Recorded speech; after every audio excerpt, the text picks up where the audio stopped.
This is the Decibel and Docket podcast. So, Mike, I had the honor this week of reusing my favorite headline for a story I first wrote in 2015.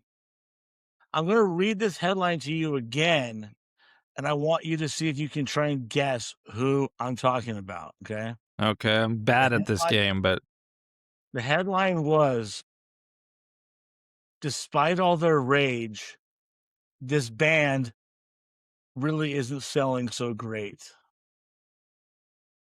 well, the easy answer is Rage Against the Machine, but I don't think it's that because I don't think they No, ever but you're had kind of a the hard same time. era. Their Rage. Oof. Despite all their rage, this band really isn't selling so great. Here, I'll give you a hint. Okay. The world is a vampire. Smashing Pumpkins. That's right. That's right. I love Smashing Pumpkins.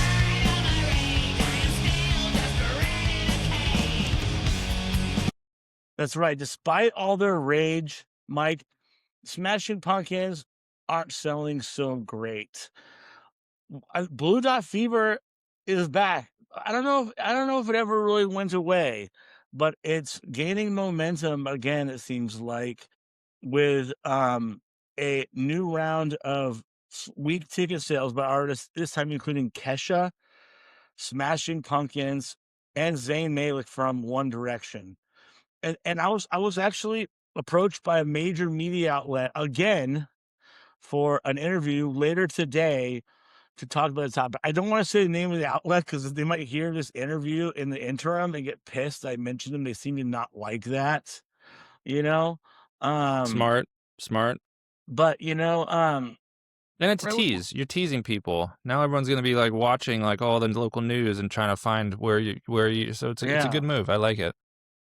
So, what's interesting to me though is not, artists having to cancel their artists because of poor ticket sales, but artists choosing to cancel their shows because of who is involved in the concert. And I'm going to tell you all about what I mean that in a second. But before we do that, let me run the intro. Let's go.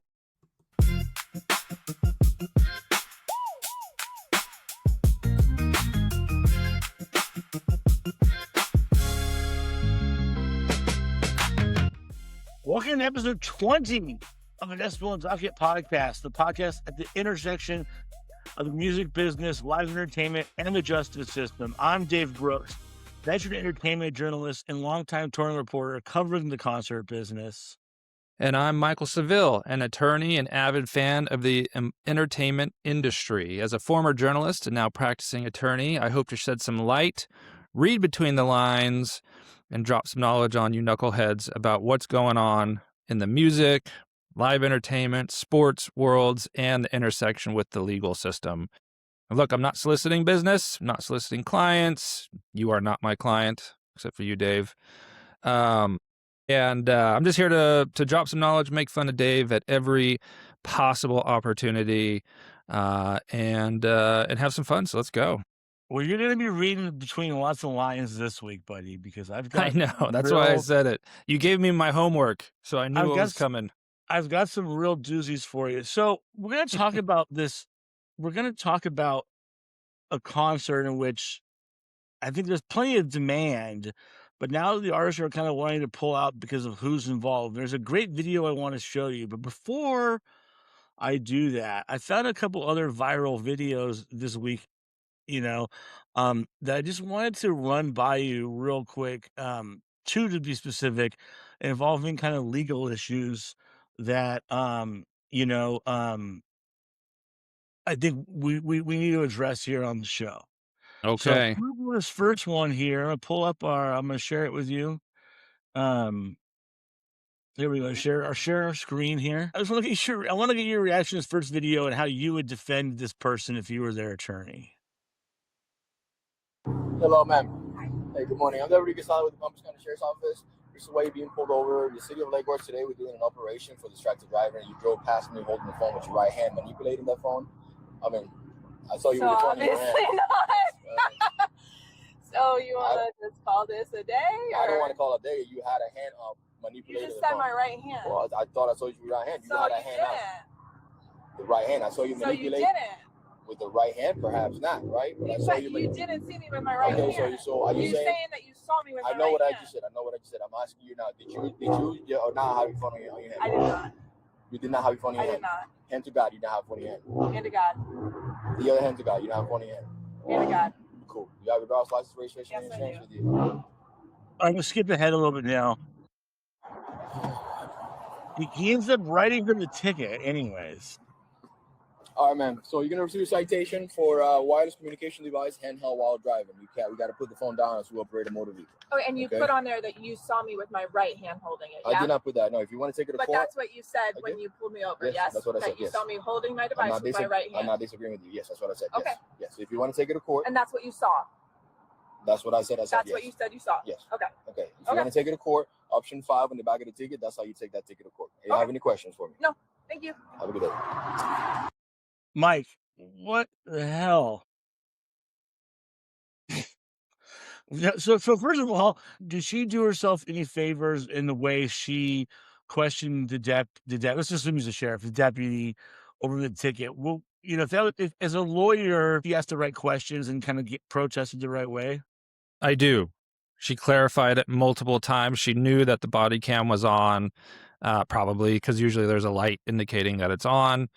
She got the officer to state several times that he saw her hold the phone with her right hand, which was impossible.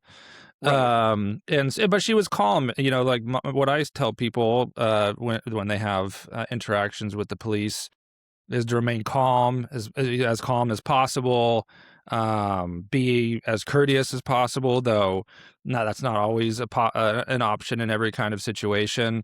But I think she handled it very well, and I think that ticket is going to get thrown out. Pretty interesting. The deputy ended up issuing the ticket because none of this he looks really bad in this. I think, right? I mean, he does not look great. What that? Was it weird that he said to her, "Hand to God"? Very strange, a little unusual.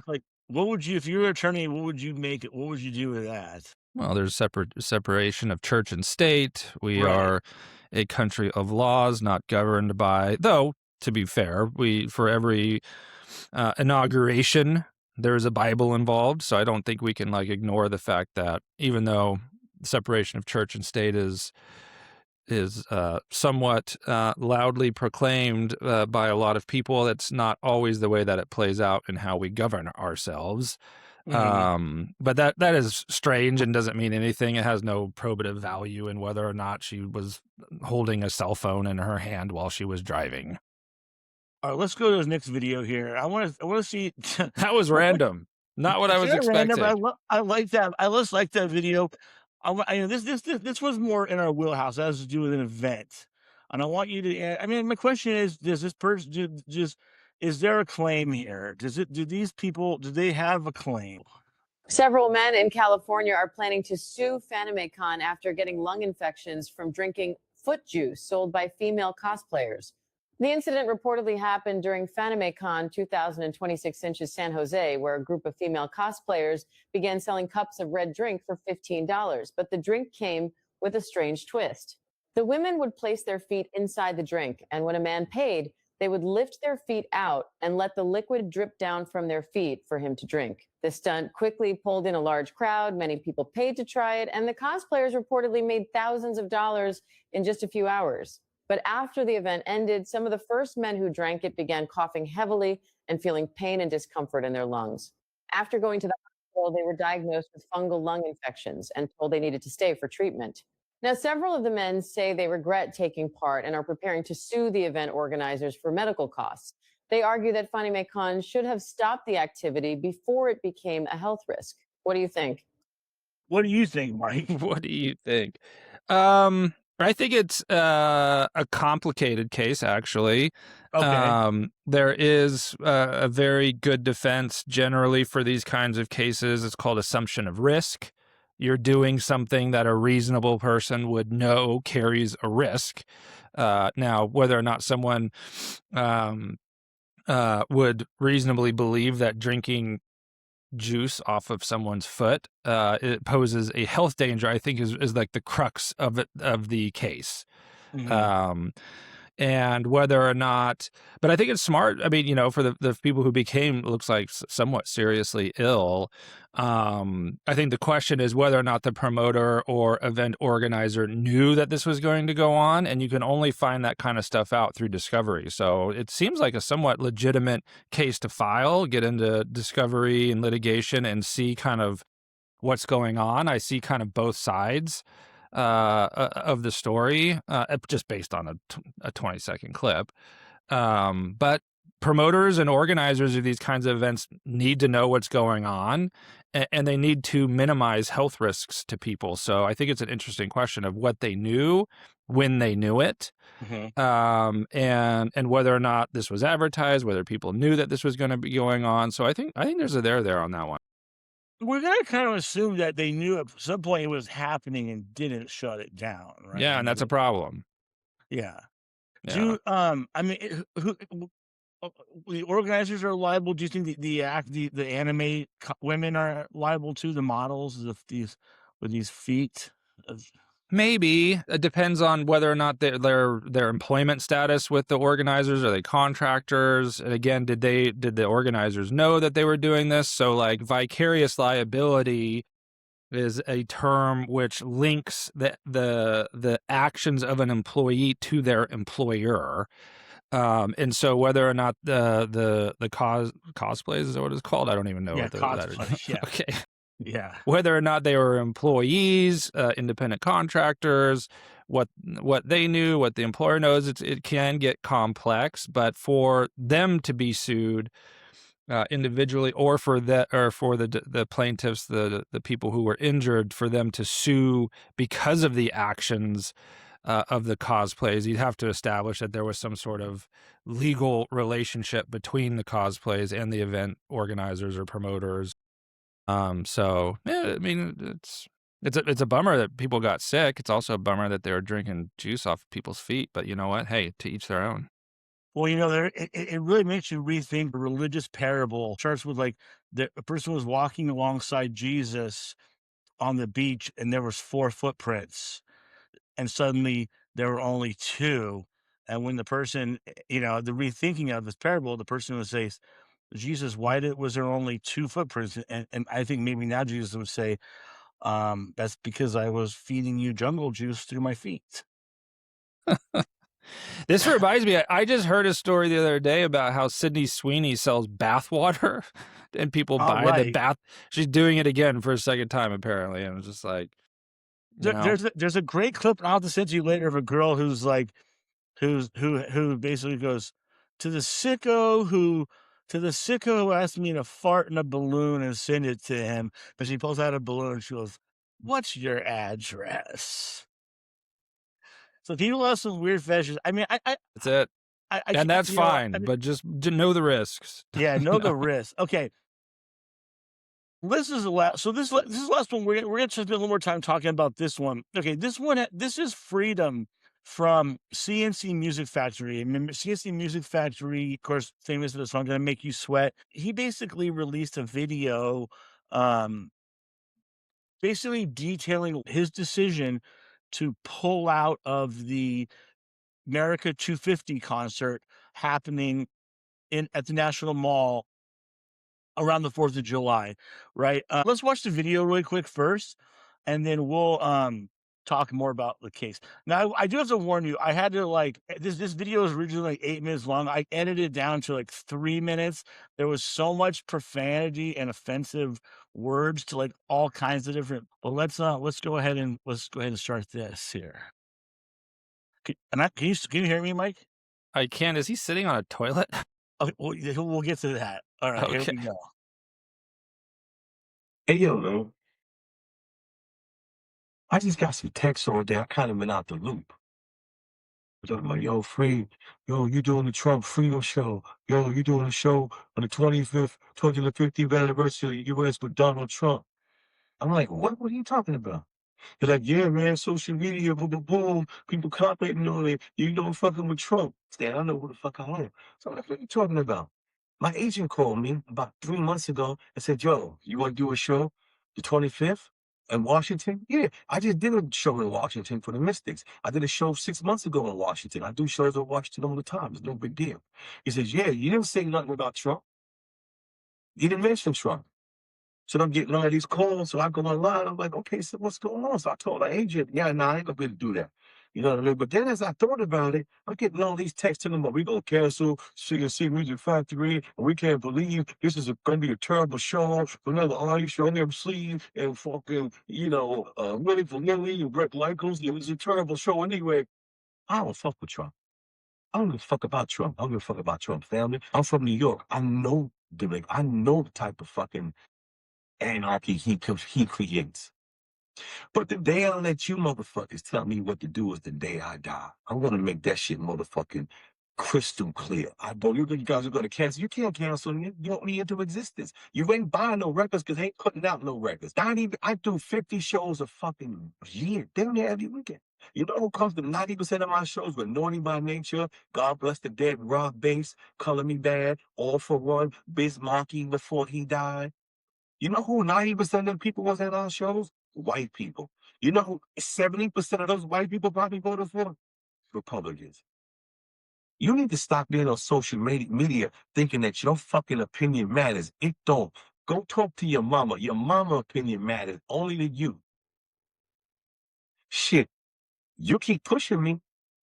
I'll do the motherfucking show in North Korea, pissing on the fucking American flag, smoking a Cuban cigar, drinking Venezuelan wine, playing golf with motherfucking Kim Il-jung with an Iranian bitch on my lap. While Trump's standing there with his dick in his hand. That's how much of a fuck I give with you. Let's be crystal clear. But I might do the motherfucking show. Me, Brett Michaels, Vanilla Ice. What's that pussy from Detroit thing? That skinny fat. Oh, Kid Rock. Who else you want to put on the show? Anniversary show. I don't give a fuck about 250 years of motherfucking capitalism and death. It's 250 years of straight murder. I'm sitting on the toilet taking the shit. Wait for it. Ironically. That shit is fake. The black man is God. Pussy. So, now believe it or not, that was the censored version of the 8-minute screen. But you get the point. So I guess my first question, Mike, is it clear to you? Is Freedom, is he in or out? I have so many jokes that I could say to that, but I won't. I mean, I think he makes a good point in a kind of a roundabout way, is that artists should be allowed to play where they want to play. Yeah. But there are ramifications for that, especially in this day and age. I mean, we're in such a hyper-politicized environment that artists should be free to make their decisions, as anyone, whether you're an artist or not. Mhm. You have freedoms to associate. You have freedom of speech. You have all these enumerated rights, allegedly, though they seem to be slowly being whittled away. But the social norms and cancel culture, which is like an overused term, I think, in some instances, but it's not in others. And if you have to, you need to stand on your conscience and make informed decisions, but be prepared for financial ramifications, possibly. So I read the story. Some other people have definitely dropped out, saying they're not going to do it because they didn't know. Yeah. But I think to each their own. And if someone wants to do the show, go ahead. And if they don't, then they don't. And just be ready for what people say about it. It's not totally clear if Freedom pulls out of the show. Does that video hurt him? Because he seems to be kind of making a both sides argument there. Yeah, and it sounds like originally he said he was going to pull out. Yeah. And then he wasn't. And now maybe he is, or maybe he won't. And so I'm sure his agent's kind of saying, I really wish you hadn't put that video out. Like, Yeah. let's keep our conversations and our business decisions to ourselves. My favorite part is when he says, and I'm taking a shit. Ironically, what is? I don't know if there's any I irony in that. ironic. Do you? I'm not. Is that how irony works? So let's. I did a little research on this topic. Of course, what he's talking about is the Freedom 250 concert series, which was announced earlier this week. This, of course, celebrates the 250th anniversary of the Declaration of Independence in Washington, D.C. And it's one of those events that Trump is going to attach himself to. It's a government-sponsored festival. It's on the national lawn. And while it's being organized by an independent promoter, Trump is expected to. Is that promoter Jared Kushner? I have the promoter name. I don't want to put the name on it. Don't want to put the name. I don't want to put the name on blast, the promoter, because then it gives us maybe some problems for us. I asked another agent. Basically, I was like saying, our artist agrees to place these they sign a contract, states where the artist is going to play and how much they'll be paid. They're usually paid a deposit, and then the show happens. Typically, in the music business, if controversy arises, the artist is effectively allowed to cancel, despite whatever the contract might say. Just because the idea of forcing an artist to play in duress is so anathema to what most people have when operate their business. You never want to have a situation, this agent tells me, where an artist goes up there and is basically like, yeah, I'm forced to do these next 30 minutes. Yeah. Let's get through this together, right? Not the vibe you want. Not the vibe you want. But,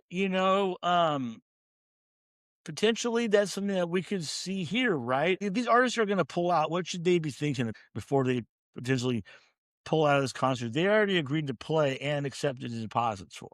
Yeah, I mean, this is similar to what happened with the Kennedy Center, right? Right. For acts that were booked to play and decided not to. And so I think the contract and the provisions of the contract are going to be super important. This is essentially a breach of contract issue. How far along were the negotiations? Were deposits made?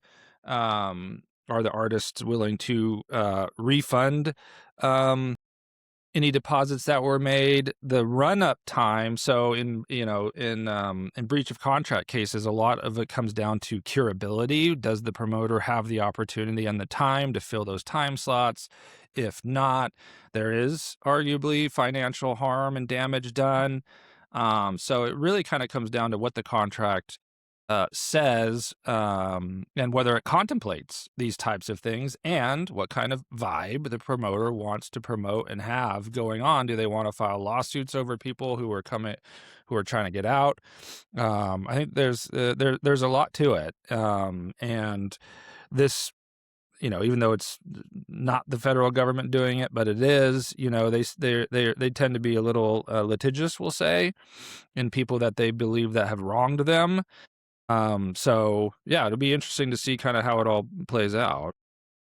So Rolling Stone has a really interesting storyline about another one of the artists who's like, Young MC, of course, has kind of like a much more serious kind of storyline going on here. So according to Rolling Stone, Young MC was close friends with Rob Bass, right? And Rob Bass, famously from the song "It Takes Two," he just passed away over the weekend. And Young MC was on Delicious Vinyl Records, right? A great label out of Hollywood. And Young MC was offered Rob Bass's slot on the Freedom 250 show. The name of the show, by the way, is Freedom 250, the Great American State Fair. So it's obviously trying to kind of use those kind of images of Americana and kind of summer, everyone, summer fairs. We all kind of grew up going to summer fairs, whether that's, state or county fair, right? I'm sure, the Kern County Fair for you, probably, Mike, right? Or I went to that. I went to the Mid-State Fair in Paso Robles, and oh Yeah, yeah. yeah. And I went to the Contra Costa County Fair and the Alameda County Fair and a couple times to the California State Fair up in Sacramento. So Young MC is basically said, he was kind of sold this one thing that this was going to be um a concert kind of heavy in nostalgia of America, but then it quickly became apparent to him that this was really a vehicle for Trump, right? And he, um, Shocking. right, exactly, and he feel he feels like that was not fully disclosed to him there. So do you think that's I mean, you know, that alone makes a great, a good case for being able to pull out of the concert? It could. Again, it depends on what if he did sign a contract, what the contract says. But I think there's a good argument to say that the framing and promotion and actual event, theatrics plays into whether an artist wants to be there or not. And if that's not disclosed and like a material development of something new comes in that, you're going to be on the stage with Trump, or Trump might be in the audience, or, but that wasn't disclosed in the contract or contemplated in the contract. That could be argued that's a material change of terms and conditions of the agreement. And certainly is better legal standing for a defense if one was needed, that terms and conditions of the agreement changed outside of the four corners of the contract, and thus we have an opportunity to get out of it. Yeah, And or so Young MC contract law is four corners driven, but there are other circumstances outside of the four corners of four corners being the pages that it's written on, outside of the contract that materially impact the actual agreement that was made. And you have to have an offer and consideration and acceptance. And if something changes, then the contract can be void. Okay. Right. I mean, the irony here is that this concert might force Young MC to bust a move. Yeah, you just been waiting for that. I will say it is a strange concert. I mean, besides Morris Day, Young MC, C's Music Factory, the lineup also includes Martina McBride, Milli Vanilli, which I don't even know what Milli Vanilli is now. I'm assuming it's just the original guys and they're just singing the Milli Vanilli songs That they didn't write. Yeah, they famously didn't write and lip sync. The Commodores, Flo Rida, and Brett Michaels. Oh, and then of course, we also mentioned Vanilla Ice's name has been thrown in this one. So how is Kid Rock not headlining? How is that even possible? I wonder that. I wonder if maybe he'd. I wonder how maybe he just didn't offer him enough money. He didn't want to be kind of booked in that type of thing, but it's too bad they made a mistake not booking Kid Rock, because Kid Rock is a hell of a performer, and puts on a really good show. So at this point, I really wonder what if whether or not this concert's going to take place. Hard to say, It sounds like it's going to take place. It's just trying to figure out who's going to be there and who's not. And I'm sure there are plenty of artists that didn't get an invite that would be willing to step up on short notice. So, all right, well, Mike. Let's move to our B block story, the story that we will be covering until the end of time. The Live Nation antitrust suit story. So this week, Mike, we saw a flurry of filings in the Live Nation case. Live Nation is now doubling down on its efforts to overturn the Blockbuster antitrust verdict against the company, filing a sweeping set of motions, in the case. There, last week they filed two separate motions: a motion for judgment as a matter of rule under Rule 50B, and then that same day they filed a motion asking the court for an entirely new trial under Rule 59. So what are Rule 50B and Rule 59, and is Live Nation skipping over Rules 51 to 58? Good question. No, to the latter part. Rules 51 through 58 are more technical rules under the federal rules of civil procedure. They include jury instructions. I kind of wrote them out here because I knew you were going to ask about whether like a special master can be appointed to handle particular parts of trials. There's default judgments, there's summary judgments. So they all kind of go towards judgment or towards jury kind of procedures in federal court. 50B is the motion for a judgment as a matter of law. And what that really means is that you file this after a verdict has been rendered. And the core essence of the motion is asking the judge to essentially throw out the verdict because there was not enough probative evidence submitted during trial to justify what the jury found. Mm-hmm. And it is a very technical filing. You have to generally put a lot of detail in the motion if you're serious about trying to get the judge to rule on it. I'll say both of these are very disfavored and do have high evidentiary burdens to succeed in generally. Okay. So you'd have to show that the plaintiff, in this case, the states, did not put enough evidence before the jury to the extent that the jury could not reasonably rely on the evidence before it to make the findings that they made. And then 59, Rule 59, a motion for new trial has to essentially argue that any evidence that was presented was so prejudicial that the verdict is it cannot be substantiated and has to be thrown out, and a new trial should be given. So they're trying to take two bites at the same apple. They're trying to get the judge just to throw the case out. Yeah. Or in the alternative, and that's how they structure the pleadings, and say, or in the alternative, that a new trial should be granted because of prejudicial evidence that was admitted, evidence was used. And we'll get into the filings, I'm sure, but they focus a lot on the fact that a lot of the plaintiff's evidence was not directed towards the monopolistic practices of Live Nation and Ticketmaster, but rather the fees and the costs that kind of came down on the consumers. But I'll say, being fair, and as I always try to do to both plaintiffs and defendants in all these cases, it's like the defense has to do this. They have to do this to set up a record for appeals, which we've talked a lot about. I'm sure it's part of their playbook. They're in the Second Circuit.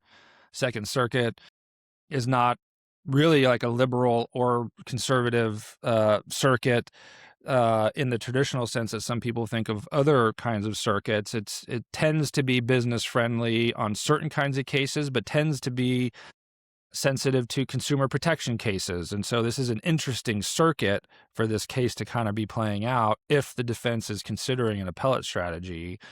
Because I'm not sure the Second Circuit would be their top choice, but they didn't get to file the lawsuit. The plaintiff did, which is a power that the plaintiff holds, is to choose venue, and plaintiffs use that power strategically sometimes. So, not surprising. And we talked about these filings a couple of different times. We knew they were going to be coming. They had indicated that they'd be filing these, and they did. It was on the 21st. And so the plaintiff generally has 14 days to respond. So plaintiff's opposition filings to these motions should be due. And I don't know the exact local rules. It might be 15 days. And Memorial Day might got counted. So I would expect oppositional filings late next week or early the week after. Okay. So in each case, right, it's interesting because these won't be decided right by a special master or a magistrate judge, right? These will be decided by the judge himself. Isn't that kind of odd? Like to have him Well, weigh in it on. has to be. That's a good question, but it has to be. The judge was the one there during the prosecution of the case. And so both of these are very case specific, focusing on the evidence that was presented. And that's what the appellate court is there for, is to review Yeah. decisions of federal court judges or magistrate judges. And so, yes, it is the judge that will be reviewing this. And as we get into them, I think Live Nation was pretty smart in how they tried to frame some of these, but I'm sure we'll get into it. So it'll be interesting to see what the judge does and then what comes next. Well, because I mean, I guess the whole pretrial process is a large part of that, right? Is making sure that the right evidence is introduced, in the case non-prejudicial evidence, right? And so this just kind of seems like it is making a statement that process, at a minimum failed, or at least was inadequate. Yeah, and if anyone, has some time and bored, I think that, what's as a lawyer, I always look at case law and kind of the legal theory and arguments that are in here, but the introductions to both are a little over the top. Okay. Like in the 50B motion, in the motion for matter of judgment on a matter of law, it's filled with quotes allegedly attributing them to the plaintiff's lawyers that were made in pretrial motions and hearings, that there was going to be, all of this evidence, presented that shows this X, Y, and Z. And it's a little lyrical in how they try to overplay what the plaintiff allegedly argued that they would be presenting and trying to turn that back around on the plaintiff. Right. And just diving into it, I mean, the 50B motion really focuses a lot, both motions do, but on the FTC v. Meta kind of blockbuster case, which, was one of the last big antitrust monopolistic cases, really focus on the Meta jurisprudence or law that kind of came out of that. Mm-hmm. They really attacked Dr. Hill, one of the big experts for the plaintiffs. And so, this is a one-sided snapshot and an offering of evidence. I'm sure the plaintiffs will be very astute and direct in their oppositional filings. But if you just read this, you'd kind of be like, yeah, I don't know, but it is a very one-sided picture of what occurred over 25 days of testimony and months and years of pre-litigation hearings and decisions. So Right. I thought the introductions were kind of fun to read if you didn't want to slog through almost 40 pages of legal analysis or assertions, but not surprising that they did this. They have to do this to keep their kind of hopes of getting the case thrown out on appeal. You have to build the record, so they're doing all the things that they need to do from a defense perspective. Right. Within the motion 50B writing, say that the plaintiffs promised they deliver mountains of evidence showing, quote, years-long campaigns of threats and retaliation. But after 25 days of trial and testimony from 50 witnesses, the evidence never materialized. Plaintiffs used the jury trial to smear defendants with cherry-picked documents, ancillary issues, and emotional charges. But they failed to present meaningful evidence on core legal elements of their claims. Right. They also, it was also interesting that, they claimed that it was anecdotal messages suggesting that Live Nation had increased prices to fans for things like parking, VIP, or lawn chairs, arguing that such evidence had nothing to do with alleged antitrust markets involving artists and venues. The evidence at trial did not come close to supporting the plaintiff's theory, they wrote here. So they really are. And then they also said, it was interesting quote, the only artist whose testimony was presented at trial here unequivocally stated he was not concerned in any way to use Live Nation.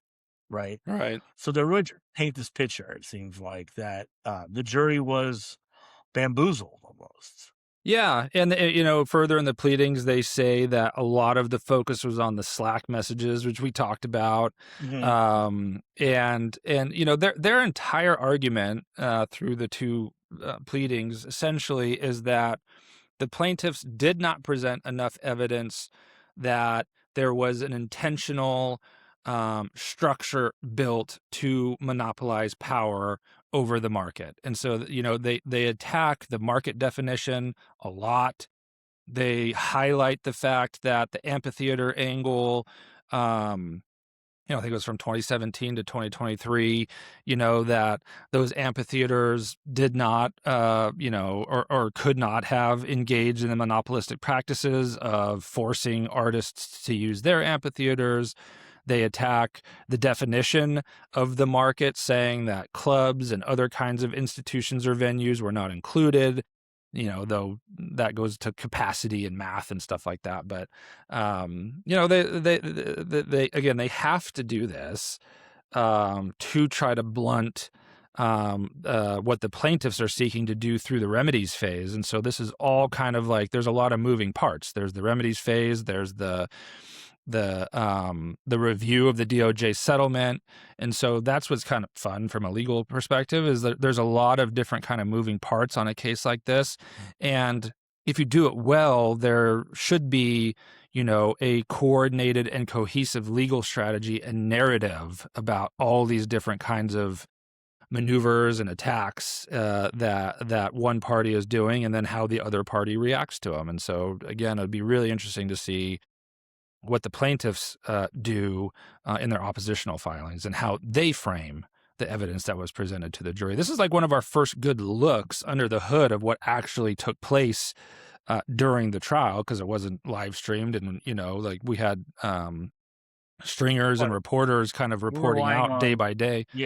Yeah, but this is the first time where you get to see like what Dr. Hill actually said, though they are taking small snippets of it in these filings, and the plaintiffs will rebut that by providing probably more context or different kinds of angles of what Dr. Hill or these owners of amphitheaters or whomever actually said versus the small little quotes that the defense cherry picked.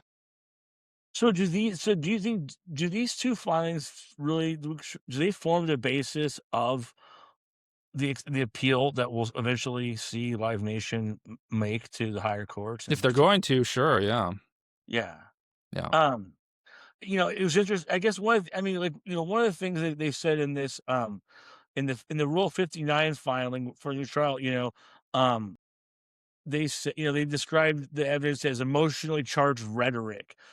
Quote, hours of trial time were spent on prices for lawn chairs and parking, the company wrote. Phrases like robbing the blind baby and velvet hammer were plaintiffs' mantras, right? I mean, to me, that sounds like they're saying, don't doubt, that's just hyperbole and hype. Ignore that, which I always think was kind of Live Nation's problem in a way. They are so quick to dismiss, these rhetorical problems they have, right? And here it seems like they're saying, the Slack messages from hell, right? And what the Slack messages were, they were Slack messages between two mid-level managers. It's not right to say they were just nothing employees. These were managers that controlled pricing, right? To just say that that this is just rhetorical and inflammatory, and should not have counted. Although clearly it did count here, right? What do you make of all that?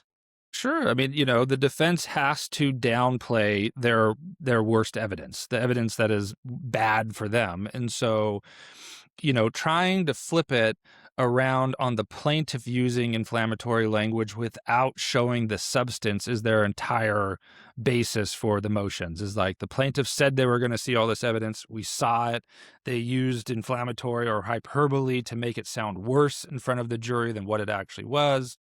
Live Nation contends that these people were not policy makers within the company that, even if they had a title of manager, they were low level, and they condone, the language that was used. So they have to take their worst evidence and try to kind of like buffer it out as much as possible and make it seem, at least to the judge, in this case, that there was no real substance behind these lawn chairs and parking fees. But, if you actually think about it, did they make money on those? The fact that lawn chairs were charging so much money and that parking fees were so high, like those are just other ways to juice, the balance sheet by like increasing costs for everybody, which goes to the heart of the plaintiff's case. It's not only the markups. It's not only that artists got forced into using certain venues or not, or using Ticketmaster and not other agencies or whatever. It's that all of this was cumulative in the experience and costs that were borne by the consumers. And that goes to the heart of both of their cases, really, is that the monopoly and the power that Live Nation and Ticketmaster had drove prices up. And that impacted consumers, and that is like the heart of antitrust, right? Is Right. creating an unlevel playing field in which one party can manipulate and control prices that people pay for things. And so the fact that lawn chairs and parking fees and markups on the ticket prices, that all goes towards what Live Nation is arguing the court should not look at. Right. And in fact, Live Nation, after these motions were filed, right, Live Nation sent a letter to the court, saying, look, we're having this fight now over the remedies phase of the case, right?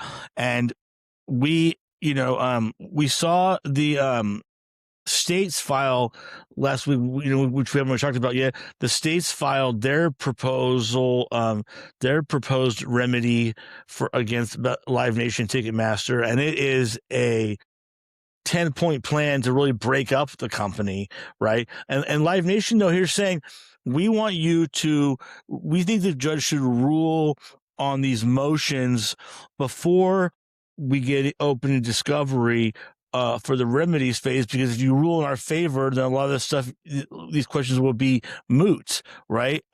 While the states are encouraging the judge in the case to open discovery anyways, right? How do you think that's going to play? I think on this one, the defense is probably right, because there are considerations that courts have over resources, judicial efficiency, and, if the defense is saying you should throw this out, you should throw the verdict out, or grant a new trial, then allowing the parties to move forward with the discovery portion of the remedies phase would be a waste of resources, both time and money, to start engaging in a process that might not be necessary or warranted. And the plaintiffs don't want to do that. They want to kind of move into the remedies phase as quickly as possible. And so this is two just competing kind of arguments. And, in my experience, courts are very sensitive to resource and efficiency kind of arguments. And so I wouldn't be surprised if the judge waits to make a determination on these, which probably won't take that long. These kinds of cases, people file these kinds of cases, and there's not months long of litigating, these kinds of things. The trial happened, both parties get an opportunity to make their point, and the judge will probably rule on it somewhat quickly. And then depending on how the rulings go, make a determination on the discovery phase of the remedies if the verdict stands. Right. Okay. But still, first rule on the motions, then rule on the discovery. Yeah, I think that's how the court will handle it. Yeah. The plaintiff states today they respectfully submit that the court should reject this approach. Defendant's suggestion that the second phase would proceed only if necessary implies the plaintiff states by default should be unfairly limited discovery regarding relief for which other parties settled prior to trial. That is not what the plaintiff states understood the court to be envisioning. More important, this is not consistent with the jury verdict of the plaintiff states successfully obtained after a multi-week trial in the marriage. And I should add into this that like the Live Nation is not only just asking though for ruling on the motions before the states begin their discovery. They also want the DOJ settlement remedy dealt with first, right? Which we talked about last week. Yep. Which seems more and more like a long shot. Yeah, agree. Well, what's going on in this busy docket for sure, man? I've been watching. There's been lots of interesting things filed on it, you know.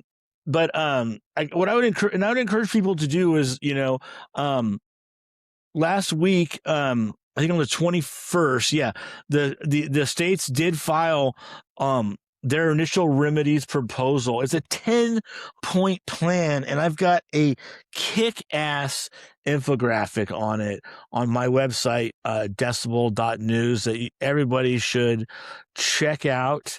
And you know, take it all in. You know, and you can learn as much, and you can learn more about the remedies than you'd ever possibly know. But this thing seems, you know, far from settled. I think we have months more of content, Dave.